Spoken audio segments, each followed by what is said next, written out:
So pain is a message from your nervous system in your brain. But the question is, what led up to that? Other systems are part of that. It's not pain in isolation. There's something going on there, right? There's lots of potential systems that come into this particular issue. No matter what you think might be the problem, oftentimes it's still a combination of sources and systems that are relevant. And so if you only address one of them, it's not really going to work that well. It might work temporarily. It might take you out of pain a little bit, but not completely. Welcome to Beyond the Pain, the podcast that explores what it really takes to break free from chronic pain and reclaim your life. I'm your host, Leigh Brandon, and someone who's spent over 2 decades helping people get to the root cause of pain that no one else could explain. Whether you're dealing with long-term back issues, joint pain, nerve discomfort, or mysterious symptoms that just won't go away, this show is here to help you go deeper. Because beyond the pain, there's clarity, strength, and power waiting for you. Each week, we'll uncover the physical, emotional, biochemical, and energetic causes of pain and how to transform them. Let's dive deep into this week's episode. What if persistent pain isn't being caused by just one thing, but several interconnected factors? In this episode, I'm joined by Dr. Zoa Conner, a physicist and educator who brings a unique systems-based approach to understanding pain. We explore why pain is a protective message, how physical imbalances, nutrition, stress, and emotional tension may all influence your symptoms, and why simply focusing on where it hurts can sometimes mean missing the bigger picture. Zoa also shares how mindful awareness and gentle movement can help you better understand your body's signals and begin changing your relationship with pain. So if you've been struggling with persistent pain and feel as though you've tried everything, this conversation may offer you a different and more hopeful perspective. Here is my conversation with Dr. Zoa Conner. Zoa, welcome to Beyond the Pain. It's great to have you on the show. Thanks so much for having me. Yeah, good to have you here. And what I always like to do at the start of a show is ask the person to really share their own journey and their journey that's led them to where they are now and the kind of work that you're doing today. So if you want to just share your own journey, I think that'd be a great place to start the show. Sure. So my journey started when I was a young girl, ballet dancer, and point shoes and all, hair up in a bun. And the goal there is to not be in pain so that you can dance, right? Fast forward that to becoming a mother and natural childbirth and a natural childbirth teacher. And the goal there is to figure out how to manage the pain because it's there for a purpose, but it should be not overwhelming to you. And so what do you need in order to be able to get through this process as comfortably and successfully as possible? We're going to fast forward to from there into a chronic illness that someone in my family experienced, where one of the experiences was chronic whole body pain. And you never want someone that you love to be in that kind of situation where they don't know why it's happening. Where childbirth, there's a pretty good reason, right? Ballet dancing, there's a pretty good reason. You stood on your tippy toes for too long, right? Unexplained whole body pain that makes you just want to lay in bed or worse, right? That's not a good place to be. And so those are like the 3 experiences that stick in my mind that guided me into wanting to understand the whys and the what to do so that you can either take away the problem that's causing the pain or navigate through it with the tools that are going to work and be successful. Okay, excellent. So those were the things that kind of sparked your interest, let's say. Mhm. What was then your first step? I'm guessing you went and studied something, right? Of course, I have a PhD in physics. We first must go and learn, right? Um, but actually, first we ask questions. What's going on? What has led up to this? Um, my approach now has been developed into a systems optimization approach, right? So pain is a message from your nervous system in your brain, but the question is, what led up to that? What other systems are part of that? It's not pain in isolation. There's something going on there, right? So, Mm. um, understanding all the systems and how they're all contributing to the pain sensation, right? And in order to figure out how do you navigate through that, how do you either take away the problem? An example might be chronic hip pain, right? Which is pressing on your sciatic nerve. Okay, well, you can look at it from the viewpoint of, I just want it to stop. What does it take to stop it? Is there a muscular imbalance? Is there a postural problem? Is there emotional tension, right? There's lots of potential systems that come into this particular issue. No matter what you think might be the problem, oftentimes it's still a combination of sources and systems that are relevant. And so if you only address one of them, it's not really going to work that well. It might work temporarily. It might take you out of pain a little bit, but not completely. Okay, so just want to go back to kind of you. So you've studied physics, got a PhD in physics, but I I'm do. guessing that's not all you've done to learn about pain. Oh, absolutely not. So, what physics has brought to the concept of pain is the understanding that there are rules and reasons for things to be the way they are, and there are assumptions that we make in our attempt to understand the world. And sometimes we have to go deeper into a smaller scale or expand into more of a full picture in order to solve the problem or answer the questions that we have. So, taking that approach and the curiosity that comes with being able to earn a PhD in physics and applying it to the body brings a whole different approach than, say, a medical doctor who is thinking, symptoms and patterns and, physiological function. So when I combine the physics approach with my understanding of movement patterns in the body from my experience as a dancer, from my training in Pilates, from my experience and training in yoga, right? Then that connects things in the body that are experiential and that are movement based into, are you in pain because of a weakness or because of a movement pattern? And then we bring in the nutritional component where, you know, your food is supposed to give you all that you need in order to be a healthy, happy human, and that includes keeping you out of pain. So, what's going on with your minerals? What's going on with your digestion? Is that part, the digestion process involves a lot of communication between the body and the brain and back. So, that's going to affect how you perceive pain, how well you can create the other chemicals that balance pain, right?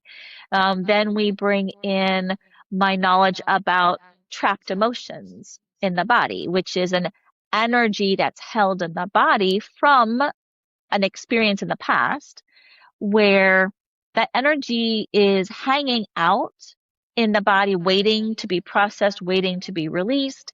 And where is it hanging out? Oftentimes, those places are places that you're feeling pain because there's pressure and there's dysfunction, and it's an emotional intelligence and emotional processing issue. Um, Hips are a great example because women in particular tend to hold a lot of their trapped emotions in their hips or in their neck. And they're calling it sciatic pain and, this tight muscle, but really it's how you've been interacting with your mother, for example, Mm. right? And so trying to pull all these pieces together to help people unravel the reasons for the pain and what to do about it. Do I do an emotional release session? Do I talk to my therapist? Does that make my hip pain go away? Do I just need to hydrate my tissues better? Do I need some fascial work, right? What is the thing that will solve the problem? And how do I layer these together to work? Yeah, it sounds like your approach very similar to mine, really, very similar. Yeah. Um, so when you talk about emotional release, what kind of work or technique do you use? So there's a lot of techniques out there that are very similar. I happen to have an affection for the emotion code. Okay. It makes Yeah. sense to my brain. I can explain it to my clients and they can feel that it works, right? And so, it builds on things that I already talk about, that sort of intuition of using your subconscious mind to tell you what's going on, because your conscious mind is really just focused on other things, but your subconscious mind knows way more about you, right? And the energy lines associated with, the governing meridian and acupuncture, those all make sense to my clients and to me as well. So that's the framework that I tend to use. Mm. Yeah, when I said your approach is quite similar to mine, I actually use the emotion code and the body code myself with Yeah, clients. So it's it's great.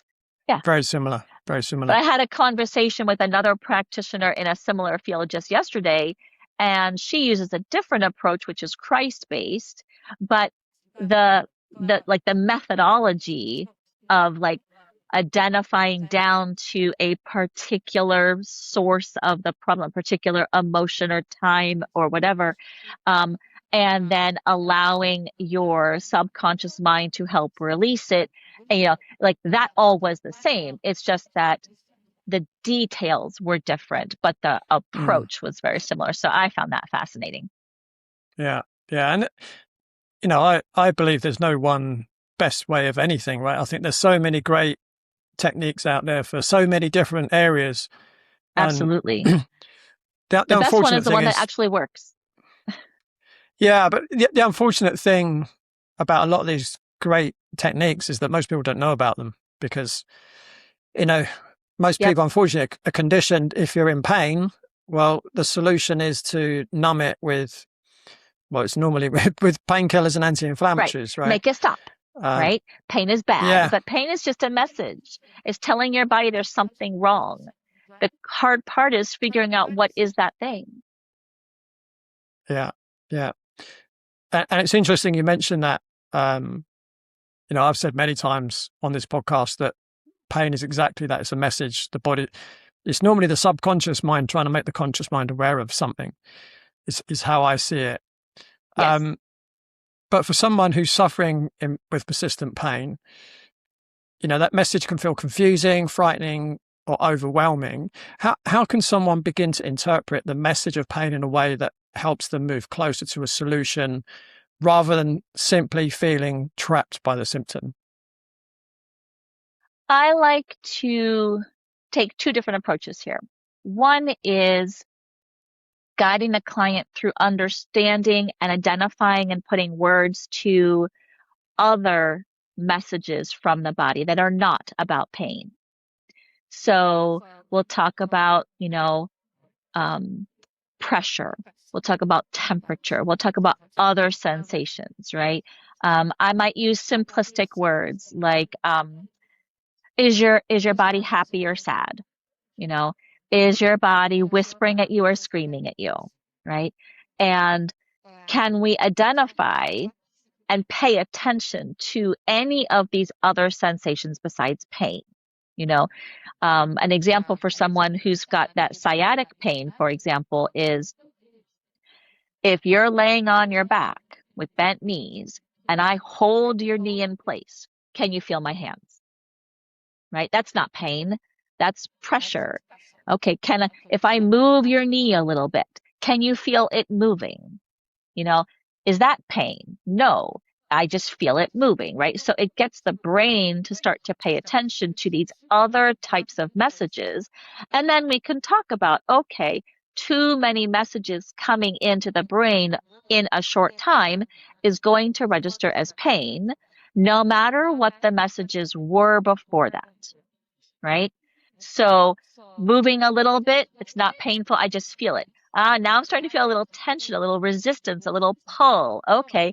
Now if we go too far, now it's pain. Great.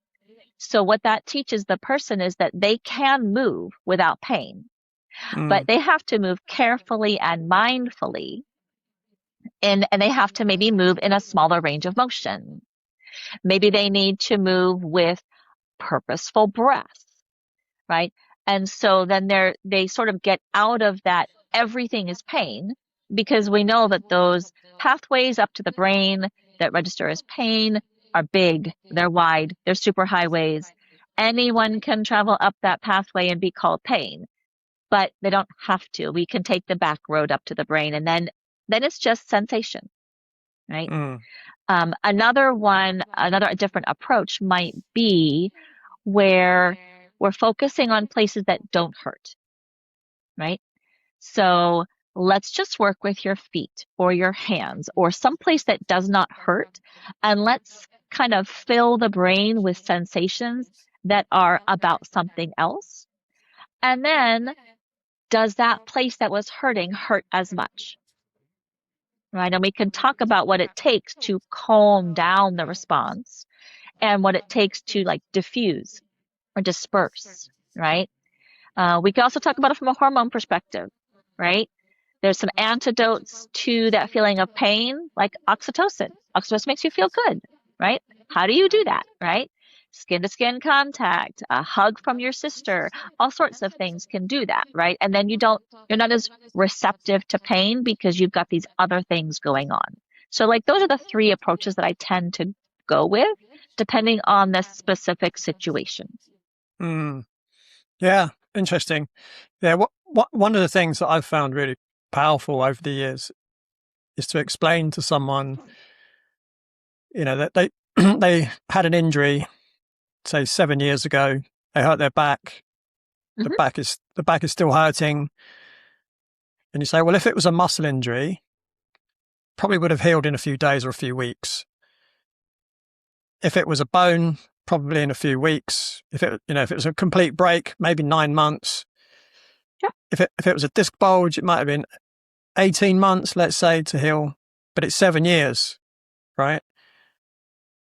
And what I try and get across to them is just because you're experiencing pain doesn't necessarily mean that you're still creating damage, right? Because that's what damage is, what we call nociceptive pain, right? Where the nociceptors are picking up danger, let's call it, Yep.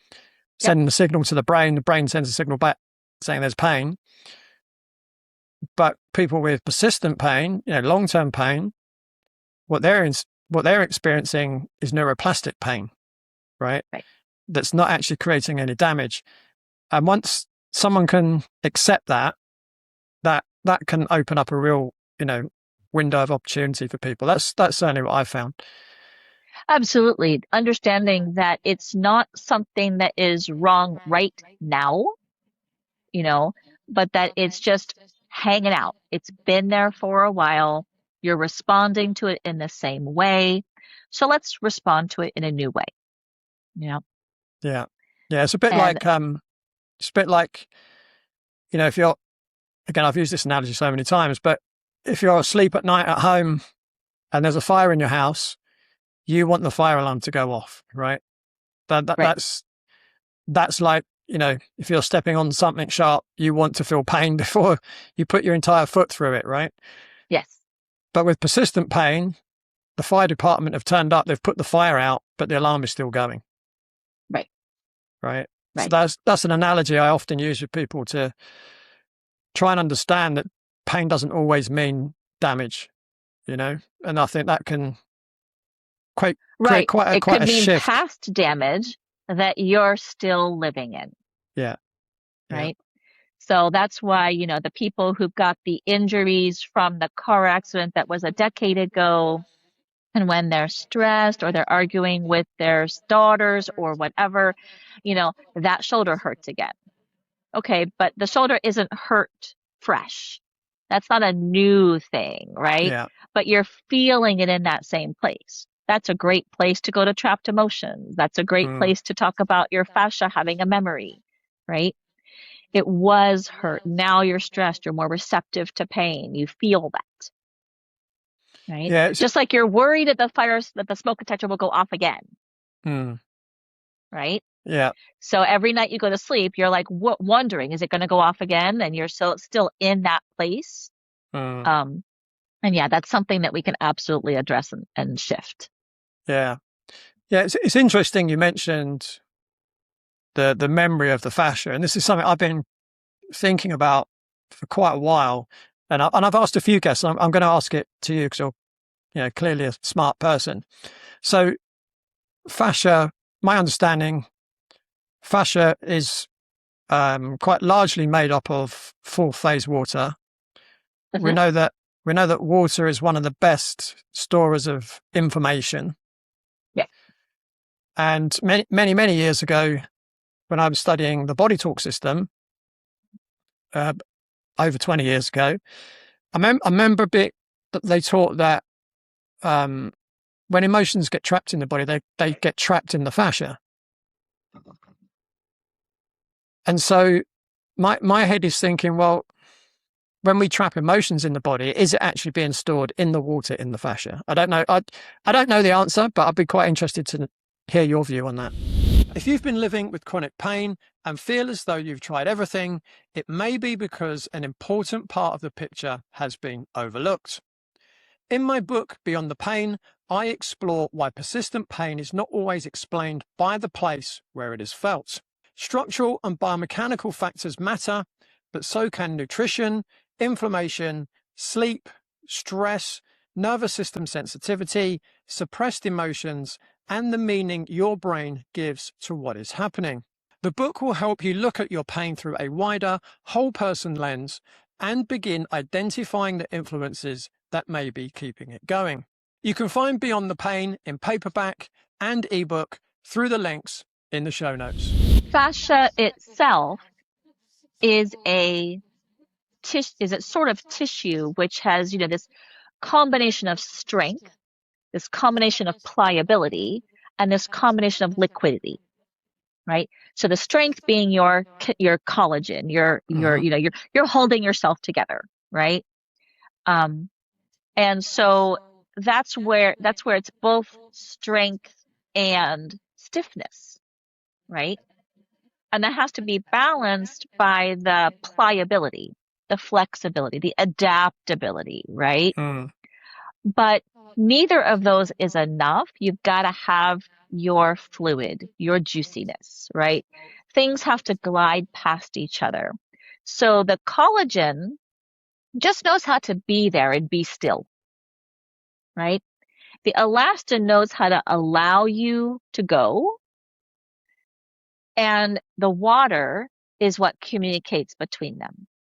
This is how I think about it, right? Mm. So in terms of having the memory is kind of like the same as your immune system. The memory between your two sides of your immune system, they have to talk to each other. Without that talking, you're going to have some pretty complicated immune system problems like autoimmunity, right? Within the fascia, that liquidity, when it's not there, then you can't get stronger, you can't get more flexible, you just don't move well. So I feel like it is that water component that is like the magic key, right? Mm. And in terms of the memory, the water being stuck and still and stagnant, right, is what makes you frozen, like ice, right? Mm. So in terms of who has the memory, right, the sensory component to the fascia, the tension and strength component all requires that water. And if your water isn't particularly in that fourth phase, right, very, very effectively, perhaps you overwater yourself, right? Um, Perhaps it's not particularly structured, then you're not going to have that binding of those two, and you're going to be sensorily uncomfortable, right? So that's not scientific proof, but in my reasoning sense, that makes sense to me. Mm.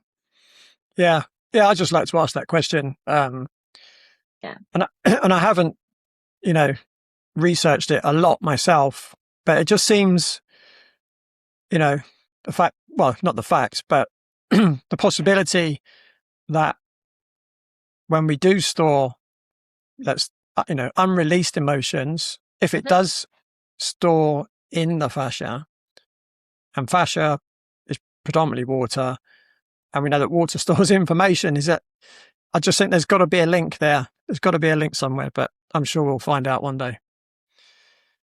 Well, we may or may not, right? There are Mm, things that have been known through traditional Chinese medicine and Ayurveda, that are quite um, long lasting that we still mm, don't have uh, formal scientific proof or understanding of, but yeah, it still works. yeah, absolutely. So, as you mentioned, your background is as a physicist. That gives you a very systems-based way of looking at health and well-being. When it comes to chronic pain, why do you think it's important to look at the whole system rather than focusing on only the painful body part? So the painful body part is just the loudest message.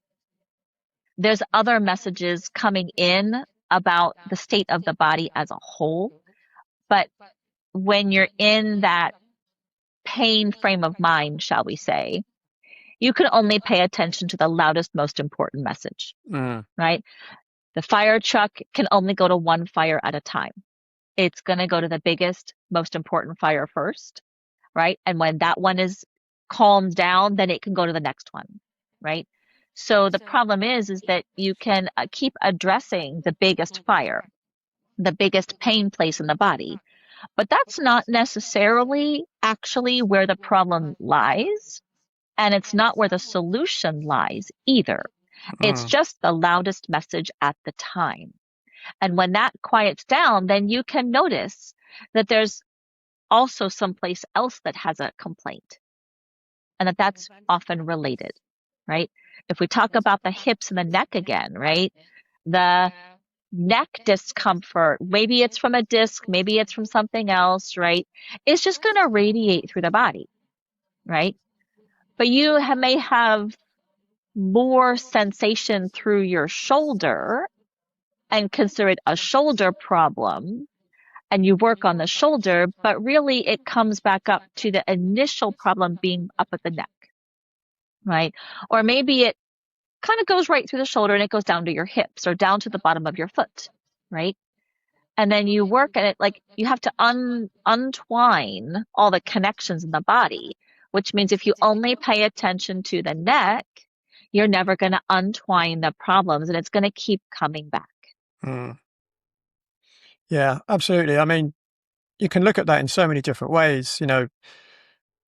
Almost everyone that's come to me with knee pain, um, first of all, the knee was never the problem. It was just Correct. the weakest It's link. just the part that's telling you. Yep. But I think I'm pretty confident I could say out of the hundreds of people that come to me with a knee problem, every single one of them had what would be considered a medial rotational instability at the hip, right? And in our Right. check system, we say that the knee is a slave to the hip and the foot because whatever Yep. the hip and the foot does, the knee has to It's follow. stuck in the middle, Yeah. right? And then you have to say, well, what caused the medial rotational instability in the hip, right? And then you got to look higher up in the body, and it can be, anywhere in the spine. It can be in the neck. It can be in the Yep. head. It could be the Yep. jaw, and that's just from a structural perspective. Right. I myself had knee pain for 3 years, and it wasn't until I cut oats out of my diet, that the knee went back to normal, right? So there's a Right. metabolic cause. There is, yeah. Yeah. And, Yeah, and then, you can't only look at the muscular component. You can't only look at the fascial component. You've got to look at every system because they're all tied together.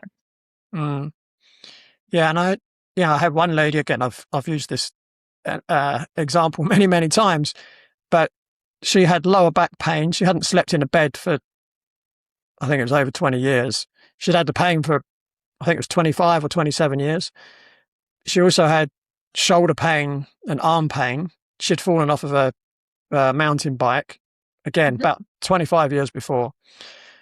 And I actually tracked it back to her childhood and her relationship with her mother, and that she didn't feel loved by her mother when she was growing up.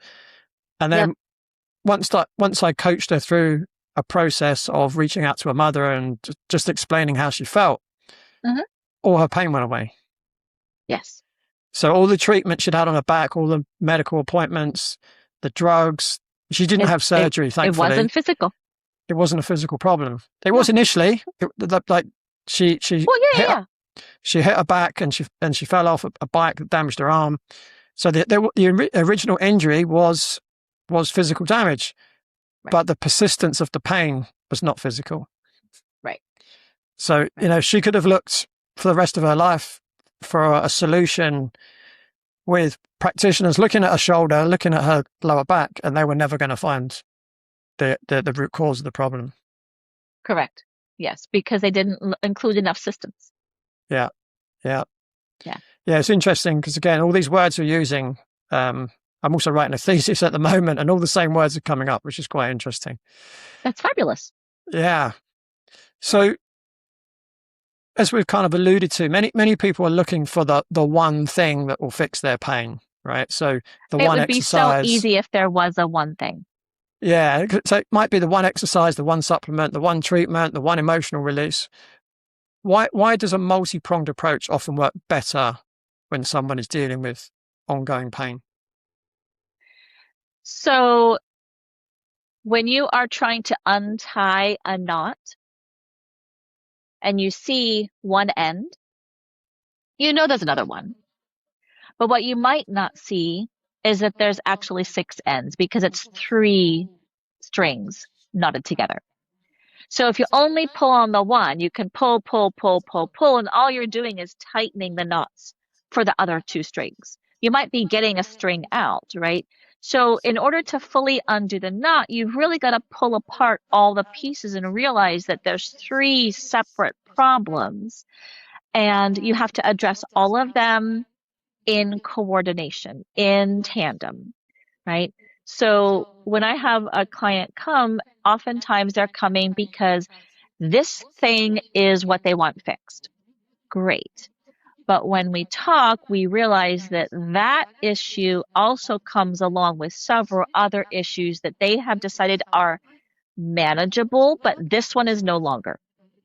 Okay, but whatever we do in order to get this problem to be fixed is also going to improve all these other problems, and everything is going to get better together.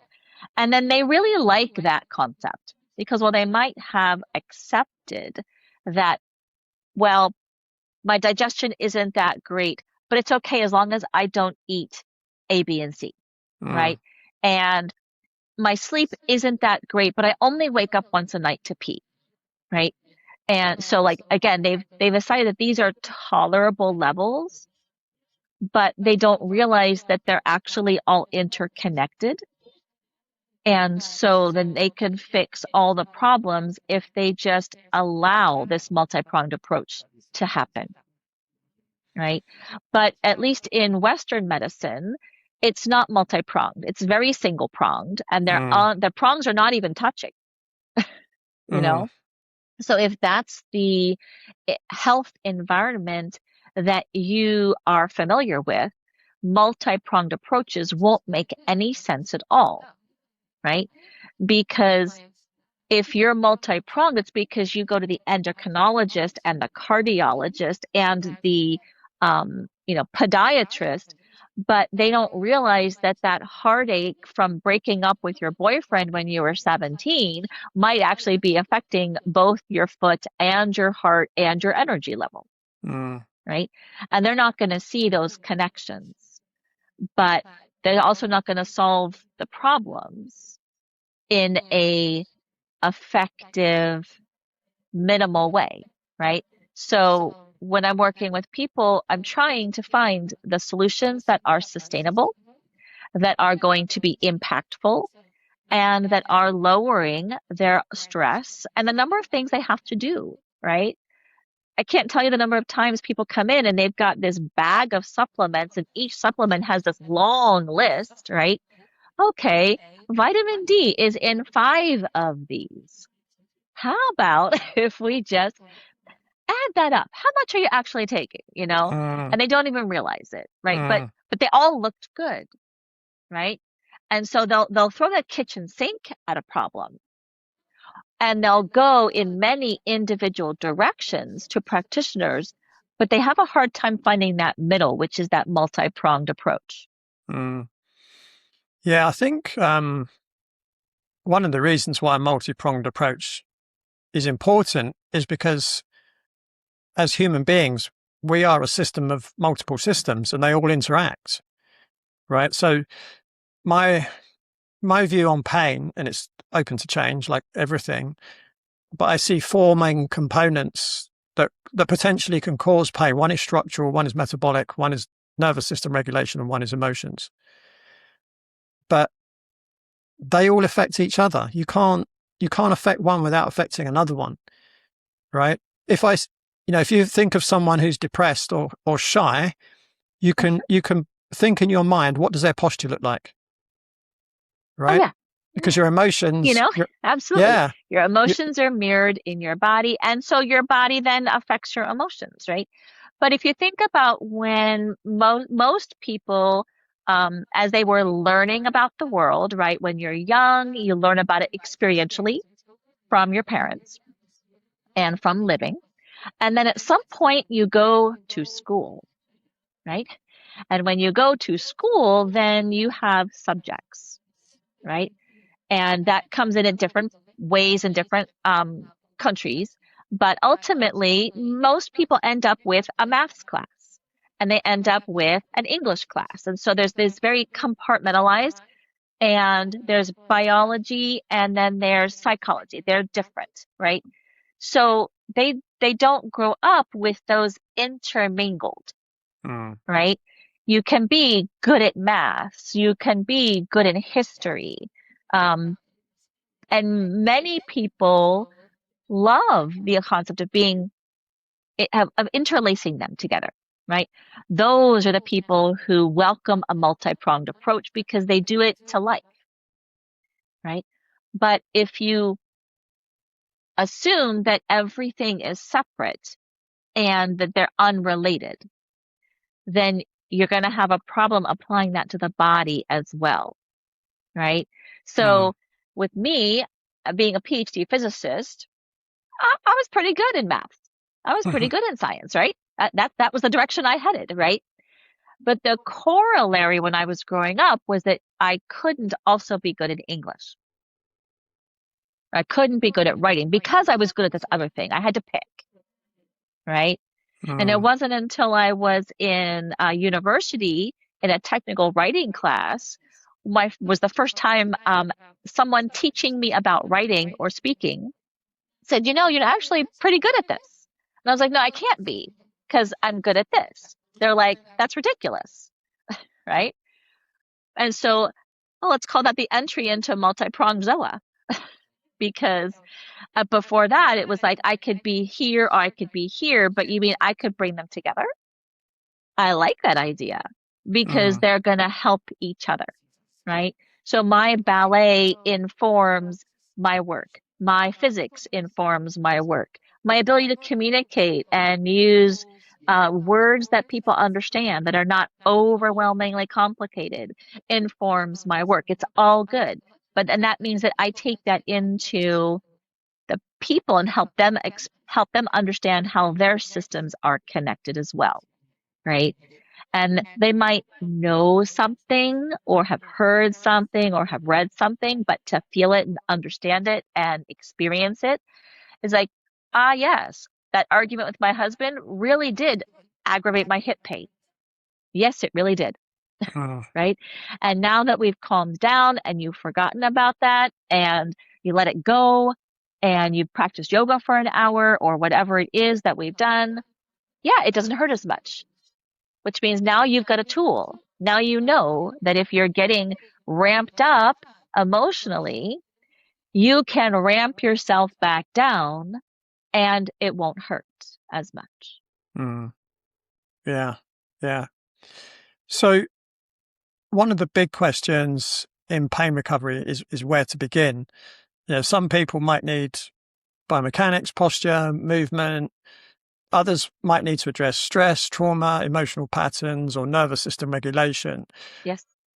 When someone's in pain, how do you think about whether to address the body first, the emotions first, or how do you go about that? If your pain keeps returning, moves from one part of your body to another, or has failed to respond to the treatments you've tried, you may need someone to look beyond the painful area. In my consultations, I take a whole person approach, exploring the potential structural, nutritional, physiological, nervous system, lifestyle, and emotional influences contributing to your symptoms. The aim is not to simply suppress your pain. It is to help you uncover why your system may be producing it and create an individualized plan that helps you participate in your own recovery. If that sounds like the kind of support you've been looking for, you can find out more and schedule a discovery call using the consultation link in the show notes. Well, I like to uncover a little bit about their journey up until we have met about it. What have they already tried? Mm, Because I often find that the things that they have already tried are the things that they think are going to be the solution, which means we're definitely going to start with something else, right? So if they're coming to me for exercises for their shoulder, because they went to physical therapy and they just, that worked, but it no longer works. So they need to know what to do. Okay, they're thinking this is a physical problem, and it might be. But then we're going to maybe head in a different direction before we come back to the physical problem, right? So I might do a quick assessment which I might explain to them or I might not, but I'm absolutely going to watch them breathe. I'm definitely going to notice how they sit. I've got rocking chairs in my the space where I meet with with my clients, and I'm noticing, are they rocking or are they still? What are they doing with their arms? Right? Are they sitting up tall like they are on alert? Or are they relaxed and relying on the rocking chair to support them, right? And so then I'll ask them to move or, how is your energy like? So there's a conversation, there's a visual assessment, there's a oftentimes what I'll notice is someone has, like they'll be all crooked, right? mm, Why are you all crooked? They don't even think about it. That's just their posture and their neck hurts. Well, gee, that's going to be related, right? So I might point out what they're doing with their body that they're not even thinking about. Like your feet are wide and your knees are together, right? Or do you realize that you have your hands crossed over your lap and you're slumping, you know? So bringing their awareness to things that they had not thought were related. And then we can decide together what, based on that and how I've kind of opened a few doors for them, then we can decide which door we're going to step through first, knowing that we're going to get through all the doors, right? But if mm, I choose a door for them that they're not comfortable with, it won't work. yeah. Yeah, there was an old saying when I studied behavior change back in the 90s that the fastest way to build resistance to change is to tell someone what to do. I am a rebel, so that, yeah, totally agree. If you try to Well, tell me what to do, I can guarantee I'm going to go the other direction and fast. yeah, and I always, when I'm teaching professionals, and I bring this subject up, I always say to them, if you tell a 13-year-old to go and tidy their bedroom, what's the last thing in the world they want to do at that point? Right? Absolutely. Yeah. So it's great that, you allow the client to participate in their own healing, because I think that's just such an important part of the process. Because, sadly, the way our medical system has been set up, it's very much a parent-child relationship. It is. You're told what to do, whereas, the way that I work, and I can see you do too. For me, it's an adult-to-adult relationship, right? I might consult with people, but that doesn't mean you're telling them what to do. It means you're asking them questions, right? Right. And I am the resource, right? Yeah. So you're coming to me because I know things that you don't, but I don't know you. You know you. So we have to put what you know about you with what I know about how a body works. And together we're going to come up with a solution. So I find that during my initial consultation, if that is an approach that they are looking for, that session goes really well, right? And we have a plan that we co-create for what to do for the first few weeks after that. The people that it does not go so well with are the ones who just want to be told what to do and expect me to fix it.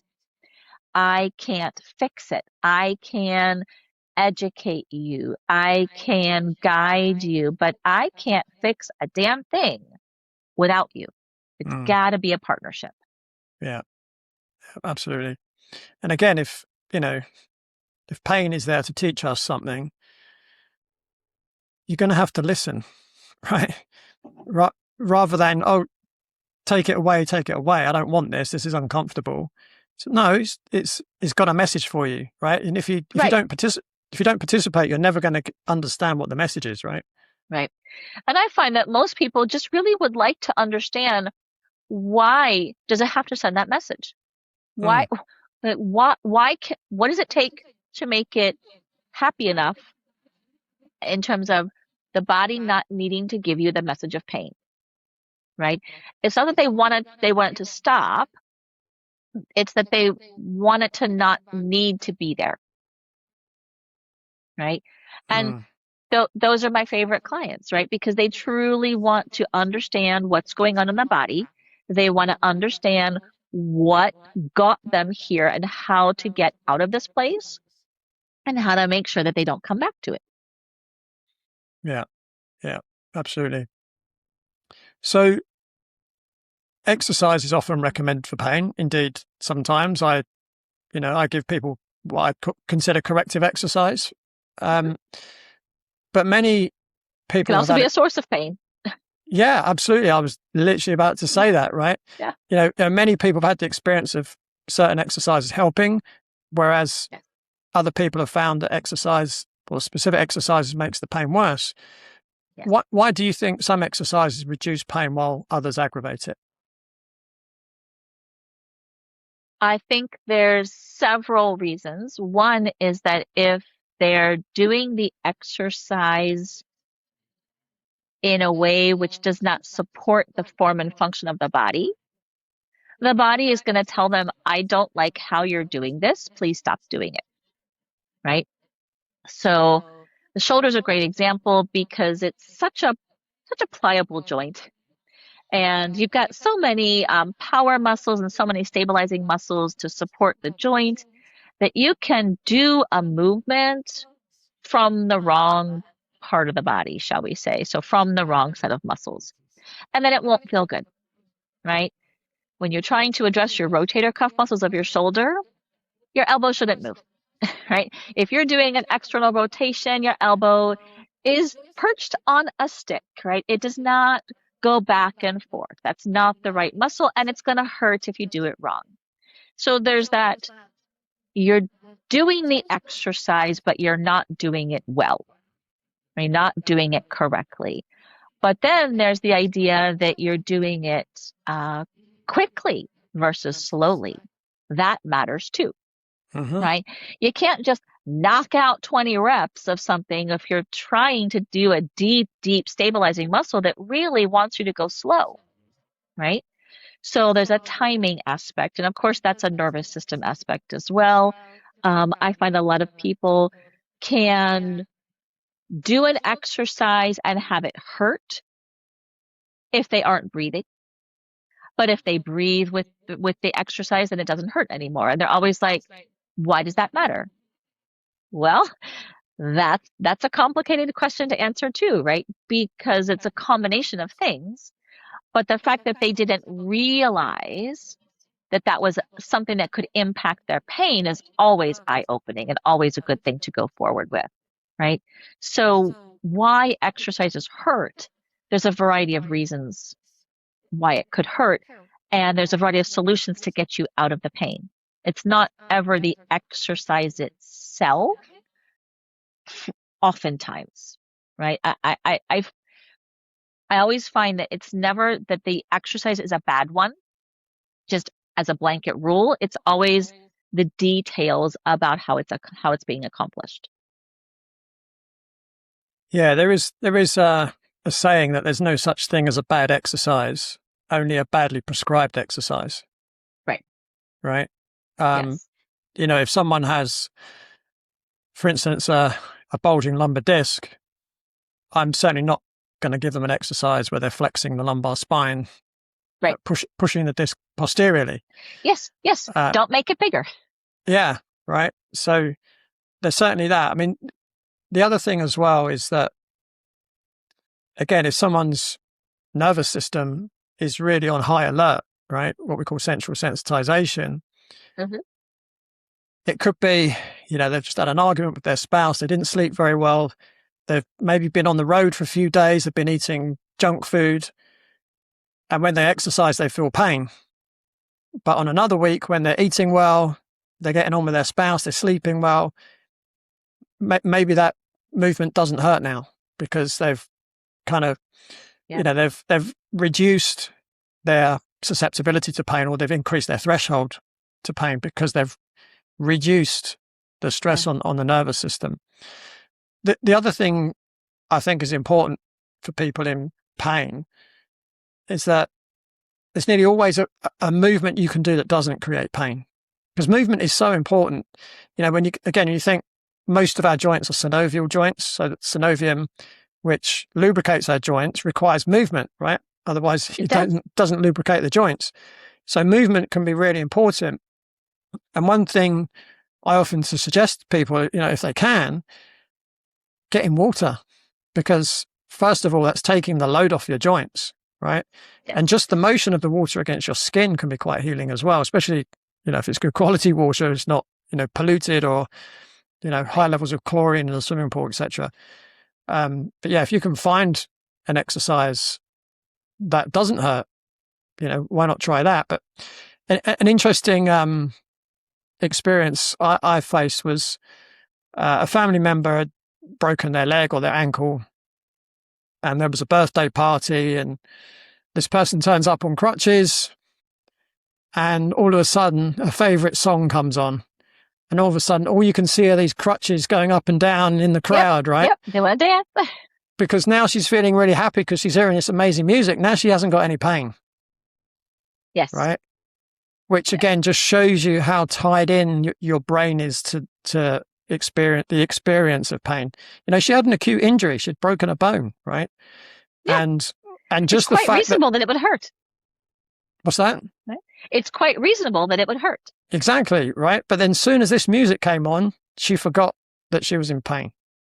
Yep. Right? Which is very, very interesting. So, I know one interesting question that you often ask is, what is the one thing that everyone needs when they're in pain? I imagine many people say relief, answers, hope, support, safety, or just a plan. From your perspective, what's the one thing every person needs when they're living with pain? Understanding. Mm. Right? Because you're having this pain experience, but understanding why it's there, what it's telling you, you know, informs you so that you can shift that experience further from pain. Yeah. And it's interesting when you first said understanding, I took it in a slightly different way. But I see what you're saying. But what I find quite interesting when people come to see me, most people that come to see me have seen multiple professionals before they come to me. Yes. And one of the common things I hear them say is that they didn't feel that anyone's ever listened to them. And quite often they feel gaslit, and they might be told something like, well, it's just in your head, right? Well, the fact is all pain's in the head, right? Because that's where the brain is. Right? Yes, it is in your head, right? If you chop your finger off, the pain is still in the... Yeah, the implication being that the pain isn't real, right? Yeah. It's not something that you should have, right? So yeah, the corollary to the understanding is I feel understood. Yeah. Right. Yeah. And I actually had that experience just a few weeks ago in the Denver airport. I was chatting with someone who was saying, they were talking about doctor's appointments and, blah, blah, blah, blah. And I was saying something about, make sure you move your spine when you're sitting on the airplane because, it'll keep your spine happy and out of pain. And she was like, oh, my body always hurts and I always have this and whatever. And we started talking and it was like, yeah, you have all these systems and they're all talking and there's pelvic floor and digestion and this and whatever. And it makes total sense to me that you're in pain. And she's like, oh my God, where were you 20 years ago when I first started feeling this way? Well, again, so like that I feel heard, I feel understood, made her then all of a sudden relax. And you know that when you relax, you're no longer going to be in as intense pain. Yeah, and even, a lot of the research suggests just being in a group of people suffering in a similar way to you actually helps reduce. Because again, when you're in a group of people going through the same thing, you know that they understand, right? And I think that works for some people. But I know people, I have worked with people who actually purposely avoid those sorts of groups because it helps them feel stuck, like they can't find a solution because all these other people also have not found a solution. So they will exclude themselves from those groups, but put them in groups. They will choose groups where they feel more uplifted and more positive. Right. And I feel like that's a personality choice. If you're the kind of person who, for whatever reason, tends to spiral down, you don't want to put yourself where that's going to be encouraged. Yeah. Right. Yeah. If you want someone who's going to help you spiral up. Yeah. Yeah. There's another saying, misery loves company. Right. So a group like that needs a good facilitator to make sure that, they're just not on that downward spiral, everyone playing victim mentality, right? You like you said, you've got to have the right facilitator that's raising the vibration of the group, if you like. And I had an experience, I think it was last year or the year before, I held a focus group meeting for people suffering with persistent pain. And I was just asking them about their experience. That's all I did. And afterwards, they all said, can we do this again next month? And I was like, no, this is just a one-off. And they're like, oh my God, it was so good. I feel so much better. Right. And it was just because, again, they were just being understood. And they literally all said, my pain has reduced just being here and talking about it. Right. I mean, obviously, That's a great group then. You are a good facilitator. But I was just asking questions and listening to the answers. That's all I was doing. Yep. But you listened. You gave them space. Yeah. But ultimately, they still need to find the root cause, right? Correct. But it just showed by being understood, it's helping with their nervous system regulation. That's how I saw it. Yes. Yeah, I would agree. But it does give them an additional tool. Maybe they can seek out another space to make use of, right? Where they can get that same feeling. It doesn't mean Yeah, it takes the pain totally away. You still want to figure out what's going on, but it's a tool which is powerful. yeah, yeah, absolutely. Um, so for someone listening or watching this episode, if there was a top 3 tips you would want to give people suffering with pain, what would those 3 tips be? Only three. That's hard. There's way more than three systems involved here. I would want them to make sure that they know how to use their breath to calm their nervous system, because that is a super available, easy tool that they can use anytime, anywhere with no one even knowing, right? I would also suggest that they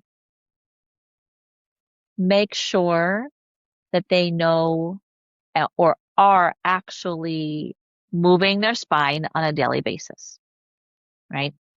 Because with all of the nerves coming out of the spine, it's a hub, right? And it's not just because I'm a Pilates teacher, it's because I feel it, right? Um, I know how it feels when your spine is stiff. You're more likely to feel pain in the entire body. And so if you can keep any amount of spinal motion is better than none. And then the third thing would be giving attention to your hands and feet. Those are easy places to use for telling the body that it's safe, it's happy, it's comfortable, it's moving, and the messages will encourage you to go from the body up to the mind in a way that is not hopefully painful, but is broadening. Mm, awesome. Excellent. Zoa, this has been great. What's next for you? What's next for me is I love taking women on retreat in order to help them understand how all these systems come into place. So I have a few retreats coming up, and I find that when someone is brand new to this multi-pronged approach, they need to see the whole picture all at once. And it's hard to do that when you space out sessions over, 1 hour a week for a couple of weeks. It's way better when it can be a little more intensive. Then they can feel like they jump into this multi-pronged approach and they feel better so much faster. So I love having retreats. I have one coming up in Montreal in October and Greece May of next year. Mm, And that's the main thing I have coming up. amazing. Whereabouts in Greece? We're going to spend a few days in Athens and a few days in Santorini. Oh, Santorini. Amazing. Yeah, That's lovely. it's going to be great. Awesome. And where can people find you online? I've got 2 websites, which are for retreats and my wellness work. zenandvitality.com is to find me to get out of pain, and intentional-vitality.com is to come on retreat with me. Awesome. And people can find those links in the show notes. Zoa, thank you so much. Really enjoyed it. Just really want to thank you for your time and for all the information you shared today. This was a great conversation. Thanks so much for having me, Leigh. Pleasure. So that's it from Zoa and me for this week, but be sure to tune in, same time, same place, next week on Beyond the Pain. Thanks for listening to Beyond the Pain. If this episode resonated, please follow the show, leave a review, or share it with someone you know who's been struggling. And remember, pain is not permanent. With the right insight and support, you can turn it into power. Until next time, stay open, stay strong, and keep moving beyond the pain.